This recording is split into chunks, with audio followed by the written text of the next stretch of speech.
Joe and Reese and Big Red Shop. So now I want to give it back to Reese and Ethan so they can start telling us about how Guerrilla Rodeo, because I'm just loving this sitting here listening of how all this stuff transpired, because by this point the insiders were done. Like we were kind of done, and like I was getting a job and I'd been married and all this stuff. So this is the part where I was kind of out and just kind of hearing things through people who I, was still in contact with. So this is all not mind blowing, but this is all like new to me and fun to listen to. So keep that going. What you guys are talking about, which is crazy, new information, man. Yeah, so much information. This is all new to you. This is blowing your mind. It is. It's 18 years later. It is. We should do an anniversary tour of the Guerrilla Rodeo EP, and we could go to each city and play 3 songs, and that's it. That's great. Wouldn't that be awesome? Or we open next time Five Iron does shows, we just open for Five Iron and just play the 3 songs and leave. Do like a big like Facebook Live thing where you just build it up, and then just do like 3 kind of halfway completed songs and then end it. A 3-song live stream. Yeah. People are like, oh, it starts at 8. It's 8:07. Oh, it's done. And then just peace out. Yeah. I missed it. So I remember Reese quit ending Guerrilla Rodeo via email, and I was like, this is weird. Okay, whatever. But it made sense because it's like him and Sonny wanted to like go for it. Ace Troubleshooter was still a thing, and not long after that, John Warren joined Reliant K, and then Supertones were still going. And then I did later. Yes. Were you in the Supertones then? Yeah, you were, and then you joined. Yeah. I was in the Supertones until we broke up in October 6th, 2005. Okay. We went well past the ska wave was more of a bay at that point. Yeah, Just you weren't following the mandate to quit doing ska. You kept It was going. a puddle for sure. But what was weird about, I'm not trying to change the subject here, but real quick, what was weird was like there was still certain markets and countries where we still crushed it in 2005. Like there was especially a couple places in Europe, like Germany, Holland, Norway, Mexico. Really? Like, yeah, Mexico, I see. Mexico was insane when we would play down there. It was so much fun. And like, there was a few years ago, me and Mojo were texting, or maybe he was in town. I can't remember what it was. Anyways, he was like, man, what if we got the Supertones back together, but didn't announce it here? We only did like Latin America. And we don't, but there's no like Instagram account, no Twitter, nothing. Yeah. Like, as far as everyone's concerned, we still don't exist. Yeah. But we're like crushing it in Mexico and Brazil and stuff. That would be amazing. That would be. Where did you guys fun. play in Mexico? Where? Yeah. Guadalajara. Jeez. Okay. Yeah. It was awesome. Did you go see all the mummies in the cave? No, we didn't do that. I mean, it was all kind of new to us. Like, I mean, if you live in California, you might have been to like Tijuana and stuff like that, but it's a border town. It can be kind of sketchy and stuff. But none of us had ever been, and so the people that like hosted this festival like took us around and took us to one of their like families like restaurants, and it was closed that day, and they just had food for us. It was just like we got treated so well. It was so cool. How big was the crazy show? part was it was probably like, I'd say like, I'm trying to picture it in my mind and take a guess. I'd say maybe like 5,000 to 8,000 people. Holy cow. I mean, it wasn't just us. There was probably like 6 or 7 bands. Like it was like a short festival. That's cool. But it was rad. Like, I mean, these kids were so excited that we were there. And it was the one and only time I ever experienced, it was after sound check. We were going back to the hotel or something. Only time I've ever experienced people chasing the van and like putting their hand on the window, like Supertones. We're like, what the? And this wasn't like 2004. It wasn't like it was in 2000 or something. This was like a year or less before we were going to break up. And we were like, this is crazy. Brett Barker was there. He was on that trip playing for us. Now, did you guys ever find that playing in Europe, because I found this with the insiders, like at the end of our run, we would play locally. I talked on the last podcast about a little thing that I did with Ann Berlin, but it was like Reliant K, Ann Berlin came through town, and they were like, got a hold of us. Hey, you guys want to open for us? We're in your hometown. We'd love for you to play. So we did. it was like pulling teeth to get our friends and family to even come see us. And so it was like in the United States, when that wave crashed of ska, it was done. Like you couldn't get anyone to come to a show. But then we would go to Europe. So somehow through all that, a guy in Europe, a promoter, brought us over. We toured with Good Weather Forecast, which was like a German ska band that's now kind of like a dance band. But at the time, they were like a ska band. And then we also German did ska band. Yeah, Good Weather Forecast. Did the Germans like it? This is what I wanted to ask Ethan when he was talking about Supertones playing there, because every time we played in Germany, they just looked confused. Really? Yeah. Did you ever play Christmas Rock Night? Yes. Yeah. That's the one where they go crazy. Yeah. I'm confused by that because whenever we would do it, I was always blown away by the fact that it was such an eclectic lineup. Mm-hmm. Like one year it was like we were headlining. Right before us was like Extol from Norway, like freaking as metal as it gets. Yeah. Jennifer Knapp was on it, like playing acoustic. And a bunch of other bands, and everyone was going crazy for everybody. So it confuses me that they wouldn't do that for Five Iron. Maybe it was jet lag. But what I recall, because we would play there after that one festival in Holland. You know, there was like the Christmas thing in... It was Christmas Rock Night, and was it one Winter Wonder Rock? Yeah, Winter Wonder Rock. It was called? Yeah. So bands would switch places, and they had like buses going between. Oh, really? Yeah. Yep. We never played that one. We played the Christmas one, but we didn't play the Holland one. But I always felt like in the United States, people were very like faddy, F-A-D, like a fad, like F-A-D-D-Y. Also DDY. Yeah, whereas like in Europe, it's like, oh, this is a band that we love. And even though it's 10 years later, we support these guys. So in our hometown, like I said, we couldn't even get our friends and family to come to the shows in the hometown. But you go over to Germany and it's like, oh, Insiders are playing with Good Weather Forecast. And we were also lucky enough to do Demon Hunter. It was their first European tour. And so obviously people were coming. Ethan? Yeah. Obviously people were coming to see them. But we had tons of fans and tons of people there. Like it wasn't us playing for like a Demon Hunter crowd. Like there were legit Insider fans. And that was one thing that was always like crazy to me. Every place we went in Europe, there were tons of Insiders fans, and with or without Demon Hunter, we would have had good shows. And then like we come back to like American soil and like our own hometown, we couldn't pay people to come to our shows. Yeah. That's the thing that sucks about like trends especially in the US when you're a band based here, is that when your music's not cool anymore, like it's really not cool. Like you can go from selling out, 4,000 seat place to playing for 50 people or less, Yeah. But that's the crazy thing about other countries. And I've traveled to way more countries post Supertones or Reliant K or whatever, like as a tech for bands. And it blows my mind when I see other bands there. I'm like, wait, that band is still around? And then they're playing to like a massive crowd at some festival in Belgium or something. But like over here, it's nothing. Right. Yeah. Now, back to what Reese said, name the bands. I mean, I hope that's not goofy. I hope that's not like, I hope you don't feel like I'm trying to like undercut you. I don't care. I feel like and I mean this in like the most amazing, like complimenting way.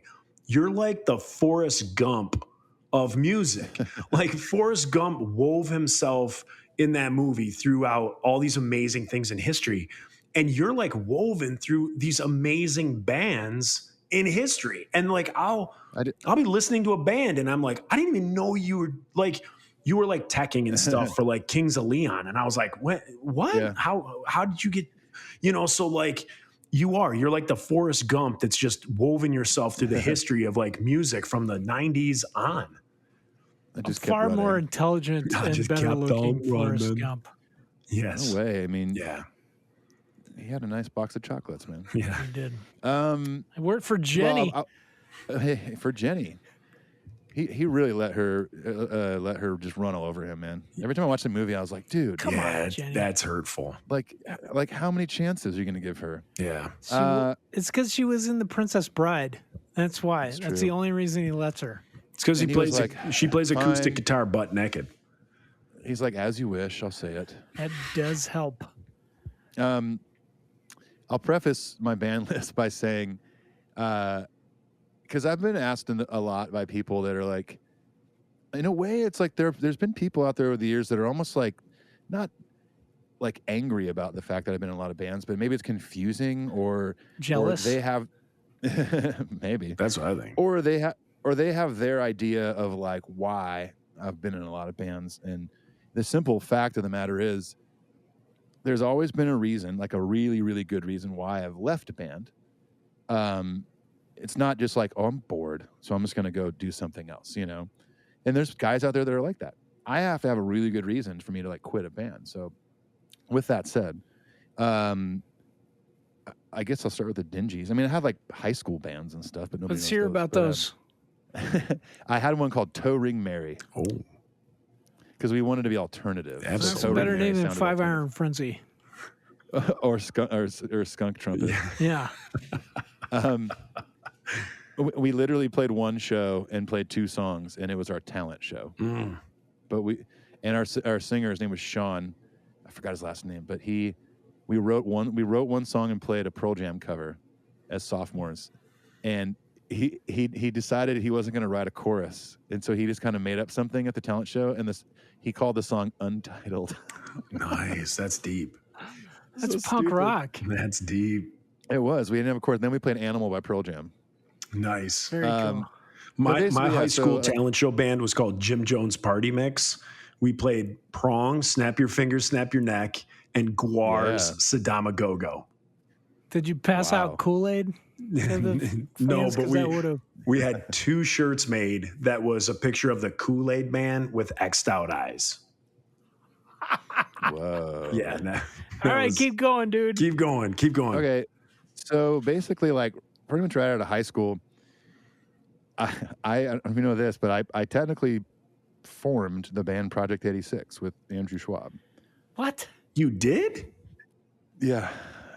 And here's how that. This is amazing. I won't go into long stories about everything, but basically, like I was, playing around with some people locally and stuff, and I remember we would go see Tony from the Supertones had this this other band. It was like a cover band they did called Bulkhead, and they would play at this. I don't know if you guys had Bennigan's restaurants in Michigan, and Yeah. We had them in Colorado, okay? yes. so they would play like every Tuesday or whatever it was at Bennigan's, and they had like an area with bands would set up. What? At Bennigan's. Wow, Yeah, they it was like in the didn't have bar that over here. No, not in Yeah, yeah. Colorado. so I remember, but like, and the Supertones were already a thing. I had already been in the band when I was a teenager, and they were already doing. At this point, they're probably on like. I don't think they've even done Strike Back yet. Maybe they had, but so a bunch of local guys from other bands would always be there just hanging out because it was just a fun thing to do if you were based in Orange County. And that's, I met Andrew Schwab through those guys, and we were hanging out one night at this table, and he goes, "Man, would you want to start a band together?" And I was like, "Sure." At that point, I wasn't in one. And I don't talk to that dude anymore, so he would, I probably want to hear this, but he would hate if I said this, but he literally looked at me in the face and goes, "We need to start the Christian Reads Against the Machine." Nice. He would. I was just on his podcast, and I talked to him about how they sounded like Rage Against the Machine when they started. He's okay with it. Is he cool with it now? That's good. You should talk to him. He's mellowed Happy out. for him. I hope so. Hey, He's not liked me for like 20 years. okay. This Yeah. is tragic. I want to have I think Literally we need the to have a last time I show saw where him- we have you guys have a reunion. Dude, so basically, I'll get to that. But so we started kind of jamming, and I was like, he's like, my friend Randy can play guitar. And then Bean, who was in the Dingies, he was like, he can play bass. And so I was like, cool, I'll play drums. And then we started kind of jamming, and then the Dingies became a thing. So Bean went to go do that. So I was like, and he's like, "Oh, I know a drummer named Alex." So Alex Albert came in, and then I was like, "I'll go play bass." And then basically being in a band with him it was about a year, I guess I was in the band, and we played locally. And then the only thing we did You were really out the of state was first drummer Tomfest. for Project 86, basically. Well, And then bass barely. in the Dingies. No, No, bass Basin in Project. Bass in Project. drums in the Dingies. That's what I thought. Okay. But basically, like about a year, I don't know, it was like a year and a half. I'll just say this: he was not fun to be in a band with. Didn't make it fun at all. And I've maybe been he's different there. now. I don't I had know. one of those but that guys was in the my case. band. It just wasn't a good time at all to be in a band with him. And so I was like, okay, I'm not going to be in this band anymore. Like, I'm not happy. Like, it's not a good time. Playing music's fun. It should be fun. Yes. You know what I mean? And if it's not fun, figure out how to fix it. If you can't fix it, then stop doing it. You know? Yep. I So, think yeah, I'm so I stopped that doing guy that. in my band. If you can look around the room, you should be able to pick that guy out. If you can't, it's you. Five Iron has done something special, though. You guys have literally had one member change ever Yeah, I know. Yeah, that I know of. one half because he came back. That's true. You've had half a member change. Like you guys did what all the fans like fans would normally be like, oh, Keith's out of the band, this sucks. Or yeah, Scott left first. So Scott's out of the band, this sucks. And then you get Sonny. It's like, okay, the new guy. And then you get back together after the breakup and it's like, oh, Keith can't do it, but we're going to bring back Scott. It's like, Yeah, it's amazing. It's like bringing the McRib back. Right. Scott is You the know? McRib. He's the McRib of Five Iron Frenzy. Yeah, You're like, we don't So, have a trombone player. Well, Leonore can play trombone. And since we don't have a saxophone player, Brad can play sax. And then we'll bring Dennis back to play trumpet. And then it's just all three the same people that they all just switched instruments. exactly. the, And this Joe is will be the new singer. the thing about Five Iron is Dennis could probably play all the instruments, and probably Andy could. Also, Ethan, you can if you. Yeah, that's if you what's ever- killing me. He's like, yeah, I was playing drums and then we needed a bass player, so I decided to play bass. I was playing accordion in I this mean- other band, this Irish punk band. I played accordion for Flatfoot 56. I'm kidding. Man, I don't know. Me with being a multi-instrumentalist, I don't know where it came from aside from my dad teaching me guitar, and I Dude. just got obsessed with it right away. But all I cared about when I started learning guitar at 11 years old, but all I cared about was like learning guitar, learning different styles of music. And then I would make friends at church. Like a buddy who was a drummer. I was like, can I try your drums? And like, I was just so obsessed with trying to learn other instruments. And then one of my best friends growing up, when I was learning guitar, he was learning bass. And so we would teach each other stuff from the lesson we had that week at the music store or whatever. So we were all learning multiple instruments together and stuff. And so that's Wow. kind of where it happened for me. So since I've met you simultaneously, you've always been the best drummer and the best guitar player I've ever known. That's not But go true. on. So you were in the Dingies. Project I'm just 86. going to go through the list now. I don't need to go into like story mode. Oh, I was going to say too, literally the last time I saw Andrew Schwab was at a friend's wedding here in Nashville a couple years ago. And no exaggeration, literally every time I saw him for years and years and years, I would say hello and he would like turn around and walk away. All because I quit the band, I guess. He is intense. Like Sour I want to grapes. say that I mean, about look. Andrew, but I also want to say that he's like, I heard him on this podcast and I texted him. I was like, man, I heard you on that podcast. It was good to hear your voice. Then he just had me on his podcast. So I talked to him for like 2 hours. And then just talking to him, I was like, he was like, yeah, we've got 15 albums. And I was like, I've only heard 3. So I went and listened to like all deep dive on my drive to see Joe, all Yeah. the project albums. And he is such a gifted lyricist and he always sounds so Sure. tough. So part of that is like, that's why Project 86 is awesome. Like he's intense. It sounds Yeah. intense. Like Sure. you're gonna hear some scary shit when you listen to it. Sure. But I get that. I'm I not don't trying know. to sit here and talk shit at all by any means. No, At no, all. no, That's just, I'm just saying that's my experience. What happened, and then literally the last time I saw him was like out of left field. Didn't know he was going to be at this wedding in Nashville, and he comes up to me with the biggest smile on his face, and he's like, "Dude, how are you?" He hugs me, and I was like, "What's happening?" You're like, when am I getting sucker punched? I have literally never seen this person like this. Yeah. Ever. So I was thrown back, and he was like, "Great to see you. Great to see you. Let's hang out soon." I was like, "Okay." And then him and his buddy walked off, and I looked at my wife. I was like, "I don't know who that was. I don't know what Maybe happened." he's changed. He's I hope changed. so. He Great. kissed me That's on the wonderful. mouth on Oh, New his Year's. Mouth. It's like Ebenezer We've played with him. Scrooge. He came up Listen, I and kissed want- me on the mouth at the stroke of midnight, and really, that's Aw. the only time that's ever happened to me. So, Did you turn back into a princess? yes. Or a pumpkin. I was like, turn Perfect. back. I've always been a princess. Well, in our eyes, yes. Thank you. So after project, so now keep going. So After that, and project, then- you go into the Dingies as So, the yeah, drummer. I'm friends with those dudes, and so I think Pegleg maybe hit me up, or Jeff Holmes, were like, "Hey, do you want to do? We need someone to play drums in the Dingies." And Project was still kind of local; it wasn't like a big thing. They weren't signed or anything yet. I think Brandon came to the last show that I played for Project at Tom Fest in Ska Mania, Yeah. Washington. Brandon's business plan could have just been like texting you. I guess texting didn't I work didn't even then. have a cell phone back then. Yeah, he could have just He could have paged camped me. out. He could have just parked his car outside of your house and just been like, "Who am I going to sign next?" Right. Okay. Yeah. Sorry, dude. So yeah, I love Project, but then they were better off with Stephen Dale. That guy's an awesome bass player Okay. and has done awesome stuff on Starflyer Records. But so yeah, I was doing the Dingies, and that was like my first. Like, we did a demo in Project, and I did send demos and stuff with other bands, but like the Dingies was my first thing where I was like, oh, we're signed. Like, we're recording with Steve Kravac.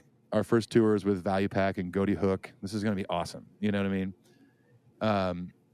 Yeah, so I did that, and then on that first tour, I got a call from the Value Pack dudes because, like I said before, if you were especially on Tooth and Nail in Orange County, everyone knew each other. Uh-huh.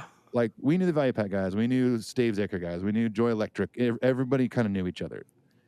And so I get a call from Sean from Value Pack a week before the tour is starting and said, "Hey, our drummer just quit. Can you play drums for us and the Dingies on this tour?" Oh, nice. And so my very first tour I ever did, I played drums for 2 bands, and they were like, "We'll pay you $50 a night." And I was just like, I mean, I was blown away. Like, there's $50 a show, and we're playing like 6 shows a week. I was like, as a 19-year-old, I Yes. was like, this is so much money. That's Yeah. more than I made in 5 Iron Frenzy. Yeah, ever. Ever. It's more than I made. It's more than I made than the final Supertone show. I can tell you that. Or from Gorilla Rodeo. Definitely, I might have actually made more from Gorilla Rodeo than the last Supertone show. Just. Okay. But anyway, so yeah, did that, and then ended up leaving the Dingies for various reasons. We're all cool now. Everyone's great. I played on Pegleg's last thing he did 2 things ago, on a couple songs on drums, and then kind of in between that and the Supertones, the Value Pack dudes would call me. A lot of people would say like, "Oh, you were in Value Pack." I'm like, "Oh, not really. I was like a touring musician." For You them. were in them in a biblical sense. Can we say Like that? yes, exactly. Like, I played their third record they did on that was not on Tooth and Nail. Like, I played all the lead on, came in as a session musician, and then every once in a while they would just call me and be like, "Hey, we have this tour. Can you do it?" And I'm like, "Sure." And then I would do that, and then the next thing I knew, I think Tony or Mojo called me and said, "Hey, we're doing our 4th record." They were just finishing up like the Chase the Sun album cycle with the DJ. And he called me and said, "We need someone to play on the record. Can you do it? We have someone in there, but he's just not cutting it. Our producer doesn't like him. Not him as a person, just the way he's playing. He wants someone that plays a little more aggressive." And I was Playing like, guitar. yeah, playing guitar. He wanted somebody to play, and I heard the tracks this dude did, and they were very like timid sounding. And then I immediately like strap on a Les Paul and plug it into a Marshall and started doing my thing. And the producer's like, "Yep, that's what we need." So I was just brought in just to play on the record called Loud and Clear. So if anyone has that record, I'm listed under like extra musicians. I'm like, I officially rejoined the band like a few months later, but they'd already shot the video, they already did the photo shoot and everything, so I wasn't in that. Who'd they put I'm in just the video? If they There's no guitar player in the video. Oh, Well, there's geez. there's 2 videos for that record, and there's not even really them playing much in the video. Or there might have been like a standing guitar player for the video. I don't know. I haven't watched that video in literally probably 20 years. So, but we did a second video for that record for a song called Wilderness, and I'm in that one. Okay. Yeah, so I did the Supertones, and then while in the Supertones, I rekindled with Reese Roper, and we do Gorilla Rodeo. We rekindled. That's what I hear. romance. We did because I think me and Reese met when I was in the Dingies because I remember me and Pegleg would go see you guys play. I think Pegleg had a crush on Leonore, so Who didn't? Get in who line. didn't? But yeah, so we did. Yeah, so then I was a part of Guerrilla Rodeo, and then Reese email broke us up. But then the cool part was it was like the second to last year of the Supertones. You're far too And kind Reese- to me about this. You could just be like, No and then way, Reese dude. ruined everyone's life. I honestly I remember laughing when I got it. And I called somebody. I was like, Oh, "Did you hell. see Reese's email? This is hilarious." And but then Reese called me. I had moved back to California for a couple of years. I was living by the beach in San Clemente, and Reese hit me up about this new thing called Roper he was doing. He's like, "I still want to tour. I still want to make music." He's like, "Do you have any songs like I could write to or whatever? Or do you want to write some music for it?" I Is was there like, any "Yeah." way I can use you? Well, and what the best part was, and I don't know if you even specifically know this, maybe I told you back then, but I think I submitted like 5 like bedroom demos with like drum machines on them, but distorted guitars to Reese. And what I love about Reese's writing is that he didn't ask me to change anything. No, didn't change the key, the structure. He just wrote to it. Yeah. And I'm like, I'm not- oh, that's amazing. I'm used to just being told. That's Right, why. no, but it's great. But what was funny is all the 5 things I sent you were 5 songs I wrote for the Supertones that Mojo was like, and they weren't bad ideas or anything. It just wasn't fitting with what we were doing at the time. This So is I had them Two balls out. too much balls in this. But yeah, so they were originally supposed to be used for like the last Supertones record, I think, or they were just ideas that I wrote in my apartment in California. And then Reese ended up writing to him. I'm like, these are actually meant for Reese because this fits so much better with what he's doing. Did we use them all? Yeah, you used all 5. So tell me, did you get paid from this? As far as royalties go, Yeah, because I wasn't like I was sure didn't. checked out. Really? Nope, never got royalties for it. I remember getting an email from somebody asking about percentages. Uh-huh. And then to my memory, I never saw a check. I don't but think it's I've gotten a okay. check either. So maybe, It's fine. It's fine. I think we didn't could probably recoup. work. I think maybe we could get out of like get the masters back. from It's not even on like streaming services. No, is it? I bought so there was like you know how like CDs people stopped buying them. They would go in some Yes. warehouse. Somebody would send you an email and be like, "Hey, we're about to burn these or whatever. We're going to drive a Yes. forklift over them. Do you want to buy any?" And so I bought like the last couple cases, like $1 a piece. I bought 300 of them. I think they're all still in my basement. Awesome. But I don't know. Maybe this. Yes, I could get it. I'll get you money. I'll get you paid, Do you- dude. You don't have to get me paid. I Did got you get to paid record for on it. playing on it? Yeah. I got paid to play on it. Okay, 'Cause was you- it decent? You wanted me. Yeah, totally. Because I don't remember exactly what it was, but Saki just I wasn't worked that mad out, about it. and then he made Frank pay for it. So I hope he did. Yeah. No, They that's don't the trust me with this because I'm far too generous. I would just be like, That's "What do the you want? A best million?" part about Yeah, we'll recoup it. having it's like $1 million per chorus. Yeah, we'll just Um, recoup it. Yeah, it'll It get goes on the baby. recoup.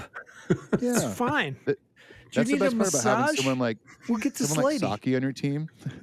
Is that they'll go to bat against like the record label folks and not give a shit because Yeah. they have nothing to lose. They're like, I'm already doing the record. Yeah. You know what I mean? I remember Mark Townsend was that way with the last Supertones record that I played on for the breakup, where they were working out some point thing, and Brandon was trying to have him take less or something like that, and he was like, "No, that's not happening." You know what I mean? But I flew up to the Bay Area and maybe I drove, I don't remember, but yeah, and then I spent like a week in Saki's studio with Reese, just hanging out and recording. Just and hanging Frank out Lenz and played on there. tearing shit up, like It was just so fun. shredding. I gotta I did. hear I think I this. remember I did a shreddy solo on one of the songs. It's so shreddy. So I think yeah. There's what if there I don't remember if there's 10 songs on the record. I know I wrote half of them or Yeah. musically, and Reese wrote the lyrics obviously. I doubt there's 10 because I have this weird obsession with prime numbers. So there's Okay. probably 13. Okay, fair. There might be 13. Maybe there's 15. The No, one there was not a prime one number. that if anyone has that record, the one that I was most excited about you writing to ended up becoming In Excelsis Deo. Yeah. And I remember it was a super weird song that I wrote that had, I think every chorus was a key change. It was super weird. It is. I don't know why I weird. did It's it. Cool. I was just trying. Yeah, I was trying something just odd at the time. And Mojo was like, well, I don't know what to do with this.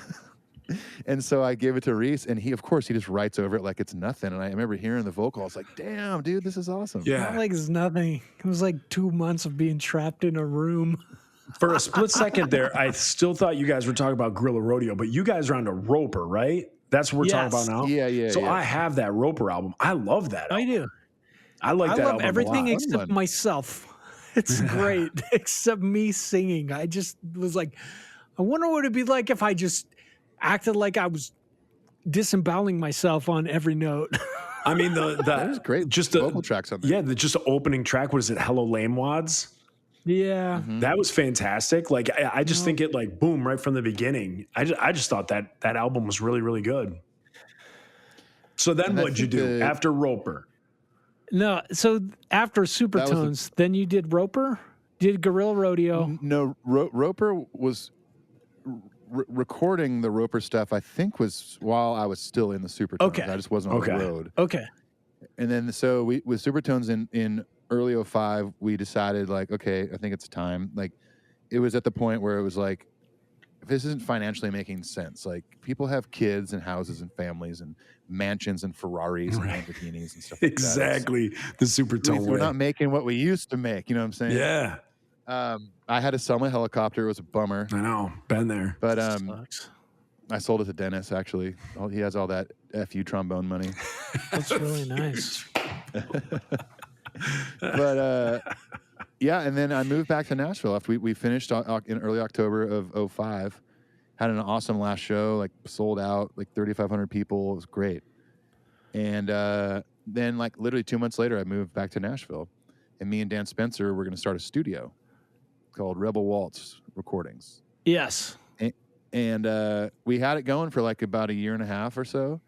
And it just, we didn't really know what we were doing, unfortunately. And so we just couldn't keep it afloat. But one record that was recorded there that a lot of people like was this Flatfoot 56 record called Jungle of the Midwest Sea. Very It was cool. one of like their fan favorites or whatever. And me and Dan produced it. And I felt like we had no idea what we were doing, but it came out good. And we rented it out to some people, like August Burns Red did like a bunch of overdubs there one time, stuff like that. In that time, because we weren't making a bunch of money on it or enough money to survive, I started trying to get a guitar or drum teching touring gig. And Matt Hoops from Reliant K called me and said, "Hey, you want to come tech for us? We need somebody." I said, "Sure. I just need to make money." And because like I said before, the last Supertone show, things went bad on the behind the scenes, and we basically barely made any money off that show. And so I went out with them, and then fast forward maybe a year or so later, and Dave Douglas, the drummer, was leaving the band. And Matt Hoops asked me if I wanted to audition, because they were going to have two other guys audition. One was Colin from House of Heroes, who's a fantastic drummer, and I cannot believe that he didn't get that. He's an amazing drummer. He can do anything though. Not like He's you. so good. No, better than me. No. I can't do something like Vespertine. Have you heard his like pop Yeah. It's thing so he good. does? It's so good. You could do And, that if you it- wanted. I don't know, man. Colin just has the mojo. And I don't mean Matt Morginski. That's what I thought you meant. Like in like the Austin Powers way. He's got the mojo. But yeah, then I did that. Uh-huh. Oh man, I totally skipped over Demon Hunter. Sorry. Yeah, don't skip over Demon Hunter. Sorry, I love that's those your guys. favorite, Joe. Yeah. Sorry. Basically, that all happened. Demon Hunter happened like in the last year of the Supertones, and then into Reliant K, because Demon Hunter was a very part-time band, and I knew Don and Ryan because they did a couple album packagings for the Supertones, and out Because of they nowhere, worked Don, at Tooth and Nail, right? yeah, they were graphic designers at Tooth and Nail, like, and crushed it. They're insanely talented, and they still are, and they're crazily high respected in the graphic design world. It's stupid. Oh, nice. But Don from Demon Hunter called me, and I loved the band. I loved the first 2 records, and I like metal. So Don called me one day and said, "Hey, this is kind of random, but would you want to play guitar in Demon Hunter?" I was like, "What?" I was like, "Why would you want me to do that? I just got like I'm in a ska band right now, right?" He's like, "Yeah, but I know you can play metal and blah blah blah." I'm like, "All right, well, like, what's the commitment?" And he was like, "Basically, we're gonna 1 year we record a record, and the next year we tour it. So it literally will be like 6 weeks a year is all we ask." And I'm like, "I think I could probably do that." Because I wasn't planning on touring much after that. Was my goal was like, we're gonna make a studio. Maybe I think that's what we're gonna do for a long time, and it changed. But but I mean, I recorded my first Demon Hunter record while I was still in the Supertones. Oh, We wow. had like time off, and I flew up to Seattle and recorded on that, and then went back and finished the Supertones year, and then in the following year in 2006 is when I toured with Demon Hunter for the first time. And yeah, so that happened there, and then I had to. Me and Don actually got out of the band at the same time because, much like he was getting very in demand in the graphic design world, I was super busy with Reliant K at the time. Like Reliant K was full time, so both of us were like, "Man, we can't do both. It's just impossible." And it bummed me out to have to stop doing it. But Patrick, who took my spot, is so much more metal than me, and he fits the band better anyways. It's crazy to me because Demon Hunter, like in metal circles, is huge. I remember like reading an article about army guys using the music of Demon Hunter to keep people awake, like in army prisons, and I was like, "Oh man, I'm friends with these guys," and I weird. reposted it on Facebook, and everybody's like, "You asshole." Like they're torturing I remember people hearing to this. that. Yeah, I mean, I remember hearing that like people, they would use our music, It's Demon Hunter music. It's to, not like, your torture fault. people and Like, stuff. truly, they should have whoa. chosen 5-iron. If you want to torture people, Yeah, why didn't they use play this ska shit. music for people? Yeah. Right. But I was Wow. just like, "Oh, I know these guys. I'm friends with them." But seriously, like Demon Hunter is so huge, and you Yeah, guys are it just was- like, I love those guys. Like, now, Those are 2 of my favorite records I've ever done. I mean, I immediately missed doing it when I. So had to leave, which but 2 I think records it were was the you right on? call? The Triptych and Storm the Gates of Hell. Oh yeah, third- 2 third and fourth phenomenal albums. Thanks. Yeah, at work we have like a gym at work, and so Yeah. something came on, and somebody made a crack about like what is it? Because everybody knows that I used to be like in a Christian ska band. So the guys at work were like, "Oh, what is this? Like some pussy Christian rock?" So then I on purpose like put Storm the Gates of Hell on the playlist Yeah. to like play next.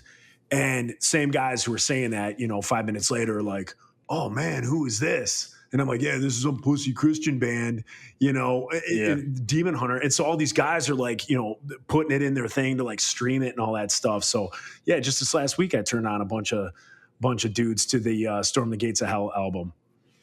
Awesome. That's a fun record. Yeah, it's great. And again, when we toured with them in Europe, because is it Ryan who doesn't like to fly? That was Don. Okay. Originally, yeah. Don was not a fan of flying. I'm not a fan of flying, but No, it neither am I. I think it got pretty bad for him. But he ended up correcting that. I can't remember I don't know if it was like therapy or what, but I remember his graphic design job ended up having to take him sometimes all over the world to go speak at like, I don't know if they were like TED Talks or conferences or whatever, or to go meet with like the head of some corporation he's designing stuff for. And it's like, I got to get on a plane. I got to figure out how to do this. Yeah.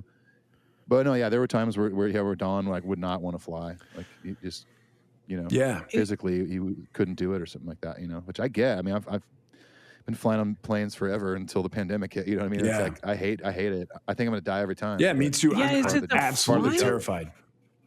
Is it the flying that bothers you or the crashing? Because that's my favorite part. Crashing. Yeah, I love being in crashing and airplane burning. Car crashes. I'm in a It's Christian just ska the band. unknown. It's the same. Just the unknown of I'm not flying this thing. Yeah, that's what. It's the, You That's the same could thing with though. me. maybe I could. I listen. You just need a utility knife. And some duct tape. Oh, is it too Oh, hey, soon look, to joke about You this? mean like something like this?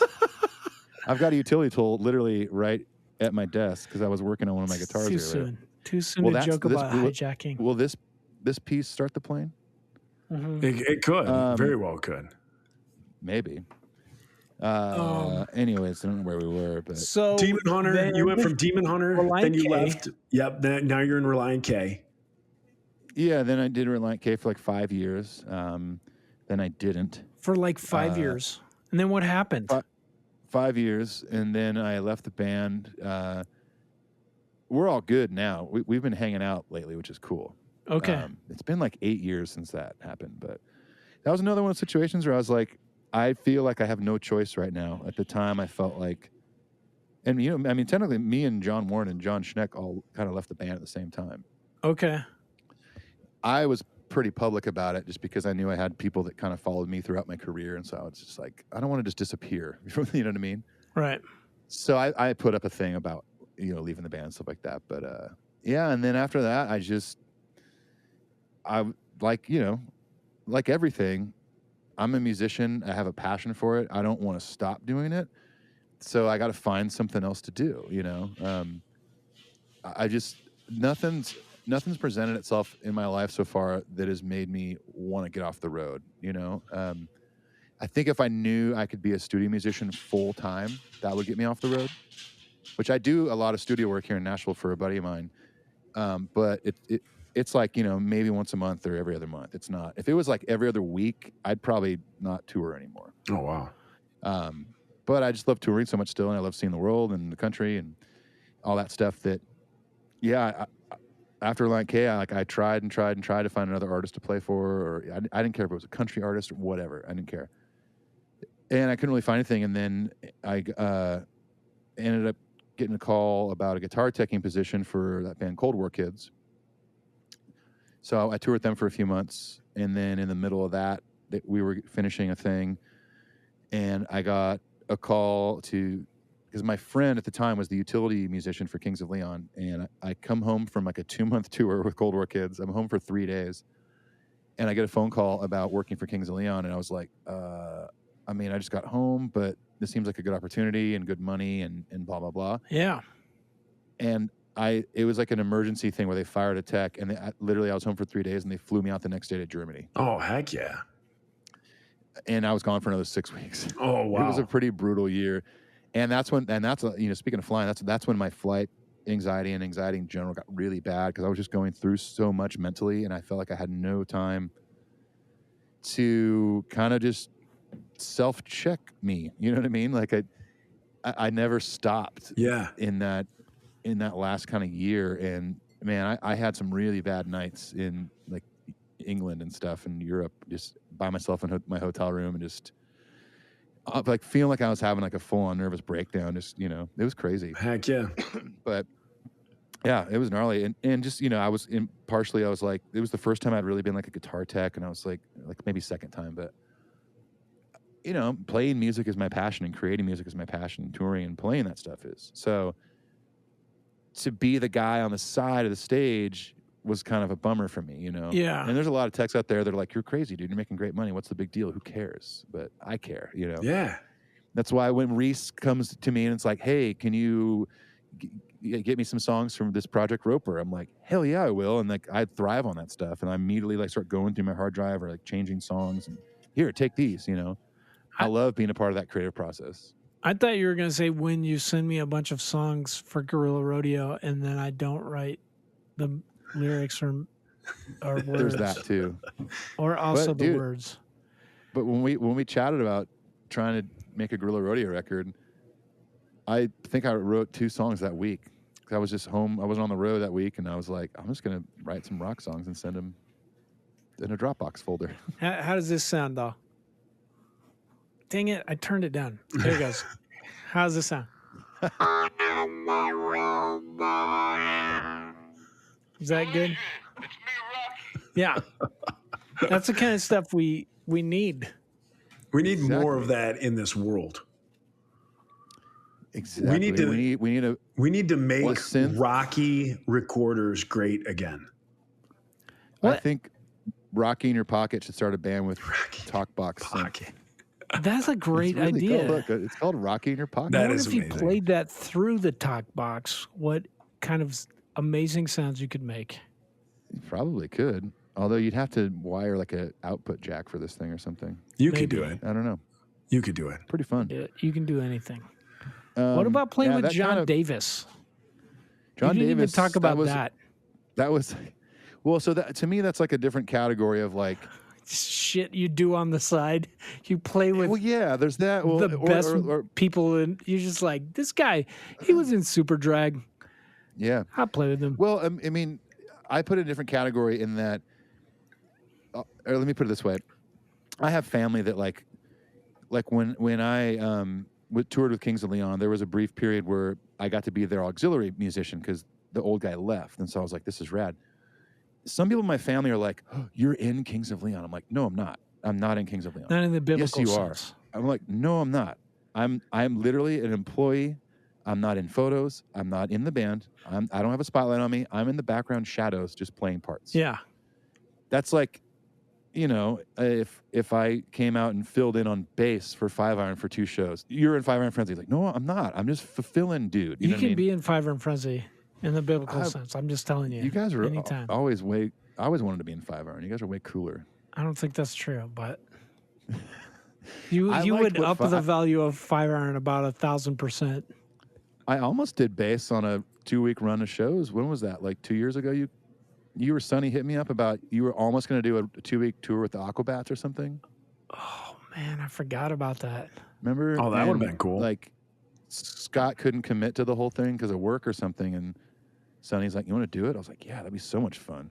And I think 2 other people couldn't go. That's what it's Yeah, like being and in I got- Five Iron. If you like being disappointed, you should try. That's why the Supertones got down to 6 members, and you guys have always had like 8 or 9 or something. Yeah. You have to be like, hey, let's have a vote. We are gonna get this goose that lays golden eggs, and then half the people will be like, does that mean I have to pick up goose poop? I'm not gonna do it. And then it's over. That's what it's like. Oh, I feel like that's actually, you know what? I was about to make a joke about a future Five Iron album title, but you kind of already did it on the Roper record. Like, brace yourself for the mediocre. Yes. Like, prepare to be disappointed. is the new Prepare. EP by Five Iron Frenzy. That's how it is. Now, were the Kings of Leon the last band you were with? Or was this Jonathan Davis off thing? and on?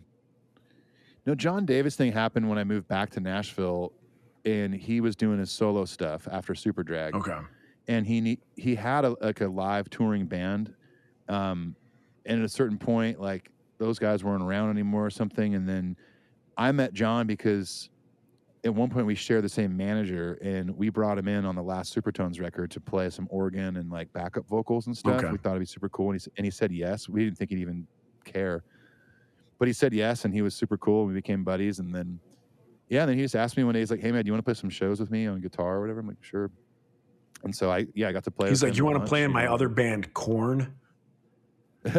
Well, and what was great too is that after he kind of was done with his solo thing, he did like this punk rock thing with some friends, and then him and Brandon from Super Drag started this new band called the Leaves of Memory, which is awesome. And John hit me up again. He's like, "Hey, do you want to be in the live band?" I was like, "Hell yeah, I do," because that record is awesome. They have like 4 records out now, but he's like, "I mean, we're not going to tour." He's like, "We're literally going to maybe play 1 show a year." I was like, "Count me in." That sounds like so much fun. That'd still. be great. So yeah, the things like that, it's like I look at it differently where it's like I'm not a member, I'm not contributing to anything but the live sound. I'm not writing songs, I'm not on the records, same thing with like playing with Kings of Leon. I wasn't in the band, anything like that. I just literally was on stage playing parts that had already been written for years. So it's the difference between a band member and like a hired gun. Yeah. And I've done both, so. Man. That's amazing. I remember when you were out with Kings of Leon and I had heard that, and I was the same thing. I was like, oh, I got a friend who's in Kings of Leon. He's playing guitar for Kings of Leon. and stuff like I that. wasn't in it though. See, It doesn't matter when you're bragging about your boy, you're in it. But it was cool. It was totally cool. And then I guess the last thing I did that, and then 2 years ago, that band Need to Breathe. We're looking for an auxiliary player just for one tour. Like it was like an acoustic theater tour, and someone recommended me, and so I went out and did like acoustic electric, some lap steel guitar, percussion, stuff like that for them. Then that brings us almost to the pandemic, where I worked for Brandy Carlisle for about 9 months. She was awesome. Her and the whole band were great. I was just a drum tech with them. And here we are. I was unemployed for almost most of the last year and a half. And then what's lower than being unemployed? Being on the Pickle and Boot Shop. And here we are. Yeah. This is like one step before like a cry for help, like calling that 800 number hotline. Right. Yeah. Right. Totally. Ethan, your treasures are in heaven. Yeah, for being that's in the right. Pickle and That's Boot right. Shop. We can't pay you for this, So but we have to offer in you. heaven. Two of my wait, are you kidding me? I'm out of Yeah, here. yeah. No, I'll Venmo you. Just tack it onto my Roper royalties. You guys, we are at about the 2 hour mark. We don't want to take up any more of Ethan's time. Ethan, so much to do I tonight. have like tons more questions and stuff. So hopefully in the future we can do a part 2, have you back on. If you're not doing anything soon, hopefully we can knock it out soon while all this stuff is fresh in our minds. Yeah. But Maybe the next time I'm on, we'll be talking about the new Guerrilla Rodeo record. oh, that'd be great. That'd be Exactly. great. Hopefully Reese could put some lyrics to it, and then we could hear a little sample maybe on the next one. Come on. Shoot, man. I'm just going to tell you the tentative title is called the most fancy of the fanciness. Album ever. Prepare to be disappointed is a new Guerrilla Rodeo Yeah, record. is prepare to be disappointed. All I right, was you guys. inspired by Reese's soundboard on episode 2 or 3. Do it. We need to just do an entire episode of a soundboard. Like nobody says anything, just an extra. We just talk to each other through soundboard. Soundboard. Yeah, the only way we can Do you remember- communicate is through soundboard sound bites. Remember how awesome? Talks. I think it's still around. The website eBombs World was, Yeah. and they had that whole section of soundboards. Yes. And then they would post people prank calling businesses with the soundboards. Like Yes. it would be like Arnold Schwarzenegger soundboard calling like Costco. It's like, who is your daddy? What does he do? Right. And they're like, excuse me, sir. Right. It was so good. They used to play those on like the radio station here, like the morning Detective show. John Kimball. Yeah, would do all those things. All right, you guys. Well, Patreon subscribers, again, we thank you so much for contributing dollars to this, and yeah, we're always looking for something new to do for you guys and anything like that. Again, I have so many questions. I wish we didn't have to end right now. I got to get out of here, but again, Ethan, thank you so much for your time. We're going to have you back on. Of course. Reese, where can everyone find? Oh, and Ethan, let us know. Let everyone know where they can reach you, your podcast. Let everybody know that stuff. Yeah. Well, on social media, it's pretty Ethan. It's pretty easy since my name is not really normal. I'm basically at Ethan Luck at everything. Okay. On Twitter and Instagram that's mainly where I'm active. I have a Facebook music page, but I mean I'm not really active on Facebook. I don't like it so much. But And you guys get his then- Let It Burn album. Yeah, I I've love got- that I've album, got, and I just You put didn't that even on talk a about Saturday Ethan Luck and morning. the Intruders. we didn't talk about any of my solo stuff. Buy that. Yeah, if you want to check out any of my solo music, yeah, I have everything on all the streaming services: Apple Music, Spotify, whatever, Bandcamp, iTunes. Yeah, I have 4 EPs and full-length record, and I'm just about finished with the second full-length. It's going to be an instrumental surf western record, Oh wow! and that's for real. For real. Wowzers! I sent you guys both a link. I haven't gotten your feedback yet. I'm which gonna is really post it. disappointing. Post it. Yeah, Yeah, I so forgot to listen. that's to all there. it. I've got it. If you like other podcasts about specific things like Metallica, then you can listen to my Metallica podcast called Metal Up Your Podcast. There you go. And There's you're only also doing 235 pirate radio. episodes. Are you still doing pirate radio? The Pirate Satellite, yeah, Pirate Satellite. It kind of comes and goes in waves, much like ska music. Yeah. So I haven't done one for a few months, but I'm gonna try to pick that back Oh, up here perfect. shortly. And that's a pretty short listen. There's only about 30 some episodes on that, but yeah. So doing that, and hopefully I'll be back on the road here soon, doing something, making a living again. Perfect. It's cool. Gotta, like, all my boats don't pay for themselves. Okay, Yeah, right, exactly. and I still have a helicopter landing pad that doesn't get used. It's just collecting Super Tones dust. royalties not kicking in for that. No. Right. I feel bad. Is there going to be one listener that's like, dude, I knew that those guys were the rich. Ethan even said they had Ferraris and Lamborghinis. Right. There's always someone that absolutely believes everything. Yeah, awesome. Reese, Well, where can believe it. Go on. Oh no, I said believe it. That's all. Believe it. Go on. Believe it. Reese, where can they find us for all our nonsense?